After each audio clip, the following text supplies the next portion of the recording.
یہ کہنا کہ فلاں علاقے میں مسلمان ابھی تک نہیں گئے اور وہاں بھی کوئی ایسا کافر مر گیا تو یہ ہو گیا اور وہ ہو گیا، اللہ ہمیں پوچھے گا، کیا ہمارے تولی کی بھائی کہتے ہیں ایسے؟ تو کیوں بھائی، ایسا نہیں ہونا چاہیے۔ نبی علیہ السلام کو نہیں پوچھے گا تو جن کے رستے پہ چل رہے ہیں ان کو کیسے پوچھ لے گا؟ سب کو یہی قرآن ملے گا، یہی الفاظ ملیں گے، یہی زبر زیر ملے گی، سب کچھ ایسا ہی ملے گا۔ لیکن اس کے علاوہ جو کتابیں ہیں ان میں یہاں پہ کچھ ہو رہا ہے، شیخ پورہ میں کچھ ہو رہا ہے، فیصل آباد میں کچھ ہو رہا ہے، لاہور میں کچھ، ہر جگہ پہ ان کا الگ الگ ہی معاملہ ہے۔ اما بعد فاعوذ باللہ من الشیطان الرجیم، بسم اللہ الرحمن الرحیم۔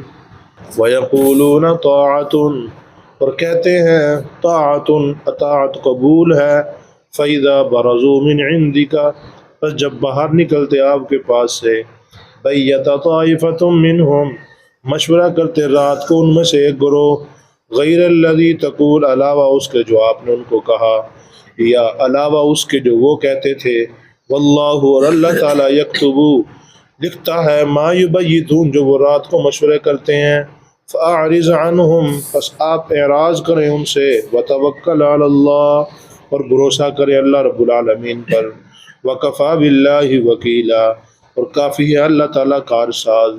افلا یتدبرون القرآن، کیا پس وہ غور و فکر نہیں کرتے قرآن میں؟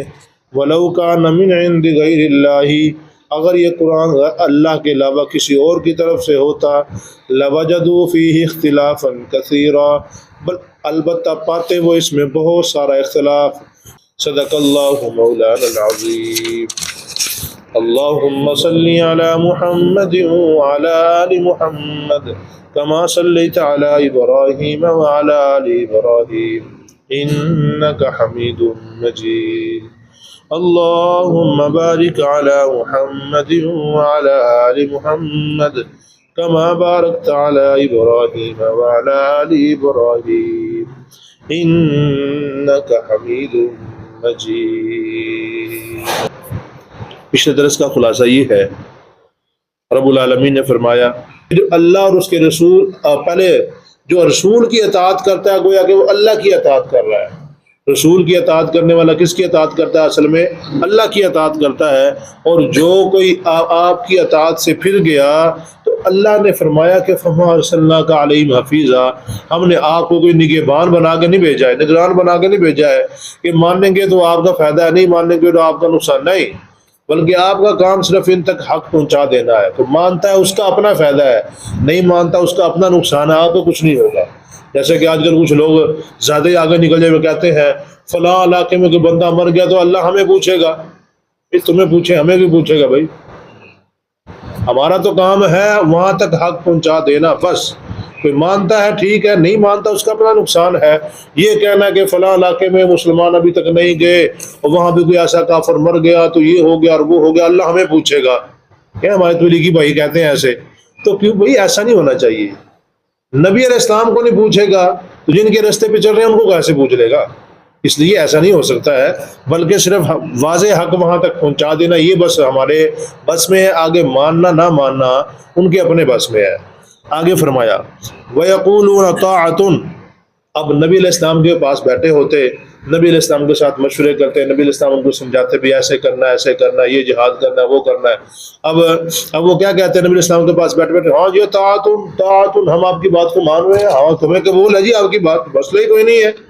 فَإِذَا بَرَزُوا مِنْ عِنْدِكَ، جب آپ کے پاس سے باہر جاتے، باہر نکلتے اپنے آپ کے پاس سے، بَيَّتَ طَائِفَةٌ مِّنْهُمْ، اب کہتے رات کو مشورہ کریں گے، ٹھیک ہے بات کر لیں گے بھائی۔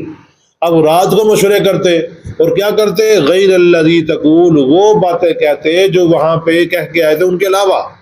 وہاں پہ نبی علیہ السلام کو کہہ کے آئے تھے کہ ہم آپ کی اطاعت کرتے ہیں، ہم آپ کے کہے کو مانتے ہیں، لیکن رات کو مشورے میں کہتے نہیں نہیں اس کی بات کی مخالفت کریں گے، یہ کریں گے، وہ کریں گے، وہ ہم کیوں مانیں بھائی؟ ایسی ایسی باتیں کرتے۔ اور پھر دوسرا تقول کا مطلب ایک تو یہ ہے کہ وہ خود وہاں پہ کہہ کے آتے تھے، اور دوسرا مطلب یہ ہے کہ نبی علیہ السلام نے جو کہا تھا اس کے مخالف باتیں بیٹھ کے کرتے تھے۔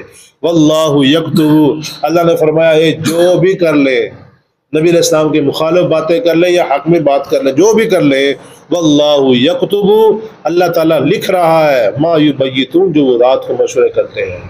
جو بھی وہ رات کو مشورے کر رہے ہیں اللہ سب کچھ لکھ رہا ہے، کس نے کیا کہا، کس وقت کہا، کون سی بات کہی، اللہ سب لکھوا رہا ہے، ہر چیز لکھی جا رہی ہے، ان کے دفتر تیار ہو رہے ہیں، رجسٹر تیار ہو رہے ہیں، کل قیامت کے دن ان کے سامنے جب کھلیں گے نا اس وقت کہیں گے ہائے ہائے افسوس افسوس، ہم ایسا نہ کرتے، لیکن اس وقت افسوس افسوس کے علاوہ کچھ بھی کیا ہے نہیں سکیں گے۔ فَأَعْرِضْ عَنْهُمْ، اے پیارے پیغمبر اب اگر آپ کی باتوں کو نہیں مانتے ہیں، آپ کی باتوں سے اعراض کرتے ہیں تو فَأَعْرِضْ عَنْهُمْ، آپ بھی ان سے اعراض کر لیں پھر، وَتَوَكَّلْ عَلَى اللَّهِ، اور اللہ پر بھروسہ رکھیں۔ ہر کام کرنے والی ذات کون ہے؟ صرف اللہ تعالیٰ، لہذا آپ پریشان نہ ہو، وَتَوَكَّلْ عَلَى اللَّهِ، اللہ پر بھروسہ رکھیں، وَكَفَى بِاللَّهِ وَكِيلًا، اللہ تعالیٰ نگہبان کافی ہے۔ اب اللہ نے ان کو مزید سمجھایا ہے، دیکھو قرآن میں غور و فکر کرو، اگر یہ قرآن کسی اور کی طرف سے ہوتا نا، کسی نے بیٹھ کے بنایا ہوتا تو اس کتاب میں بڑا فرق ہوتا، پہلے بات کچھ ہوتی آخر میں جا کچھ اور ہوتی، یعنی آپس میں اس کا اختلاف بہت زیادہ پڑ جاتا۔ تو یہ غور و فکر کرنا چاہیے، پوری دنیا میں انسان جہاں بھی چلا جائے، جس جگہ مرضی چلا جائے، سب کو یہی قرآن ملے گا، سب کو یہی قرآن ملے گا، یہی الفاظ ملیں گے، یہی زبر زیر ملے گی، سب کچھ ایسا ہی ملے گا۔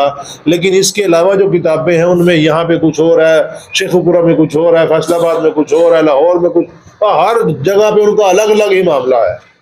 تو یہ جو اللہ کی طرف سے کتاب ہے اس میں کسی قسم کا اختلاف نہیں ہو سکتا ہے، اس لیے غور و فکر ان کو کرنا چاہیے۔ فلا يتدبرون القرآن، کیا وہ قرآن میں غور و فکر نہیں کرتے؟ وَلَوْ كَانَ مِنْ عِنْدِ غَيْرِ اللَّهِ، اگر یہ اللہ کے علاوہ کسی اور کی طرف سے ہوتا، لَوَجَدُوا فِيهِ اخْتِلَافًا كَثِيرًا، البتہ وہ اس میں بہت زیادہ اختلاف پاتے۔ اب اس میں جب اختلاف نہیں ہے، سب باتیں آپس میں بالکل ٹھیک ہیں، ہر بات دوسری بات کے ساتھ مل رہی ہے، اس کے موضوع بالکل ٹھیک ہیں، اس کے مضامین بھی بالکل ٹھیک ہیں، اس سے معلوم ہوتا ہے یہ قرآن اللہ کی طرف سے ہے۔ جب اس میں اختلاف کسی قسم کا نہیں ہے، پوری دنیا میں انسان جہاں مرضی چلا جائے سب کو یہی ملے گا، اس سے معلوم ہوتا ہے یہ قرآن اللہ کی کتاب ہے، معجز کتاب ہے، سب کو عاجز کرنے والی کتاب ہے۔